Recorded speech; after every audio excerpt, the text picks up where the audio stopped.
As we continue our week looking at transit construction projects, today we're focusing on GO expansion. Now this one touches on the most people, not just in Toronto, but as far as Niagara, Peterborough, Barrie, and Kitchener. When GO Transit launched in 1967, it was just one train corridor between Hamilton and Pickering. Today, there are 7, along with dozens of bus routes. In recent years, the network has handled up to 70 million passengers annually. Keeping up with demand is a challenge. We already have $11 billion worth of work happening on the ground and around our network. In 2023, Stephanie Davies is responsible for overhauling GO's infrastructure. The goal is two-way all-day service on 5 of our core existing lines in our network. It's making those trips up to 10 minutes faster on average across our network, ensuring that those trips are happening on a higher frequency up to every 15 minutes. Lakeshore West and Lakeshore East are both priorities for electrification, allowing for faster train service. We're right now in our planning and development phase of that work, so by the end of 2024, we'll have a clear construction schedule. Projects also underway include expanding to Bowmanville, rebuilding Long Branch Station, enhancing Eglinton Station, clearing space for additional tracks, dedicated bridges for trains in Oakville, building a new GO station in East Hamilton,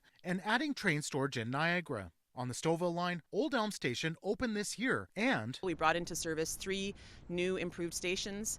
That's Milliken, Unionville, and Agincourt. Moving to the Barrie line. Right now our longest line, and we are doing grading work to expand our corridors and create additional space for a new track. We're building noise walls. In 2023, opened up the Davenport Diamond Guideway. That separates our trains from the CP tracks. On the Kitchener line, 2 projects are happening. Adding a new set of tracks to get extra capacity. The second is building a new pedestrian tunnel at Bloor GO Station. It'll provide a direct indoor connection to and from Dundas West subway station. Milton and Richmond Hill line corridors aren't owned by GO. Davey says a similar overhaul is harder to do right now. Before the pandemic, 96% of all trips began or ended at Union Station. It was a very one-directional type system. Transportation planner David Cooper talks about the GO network's current state. He says investing in transformation will mean quicker travel times and it'll pay off in other ways. What two-way GO service does is actually gives an ability for especially some of our regional municipalities to start creating transit-oriented developments, to start creating employment opportunities that have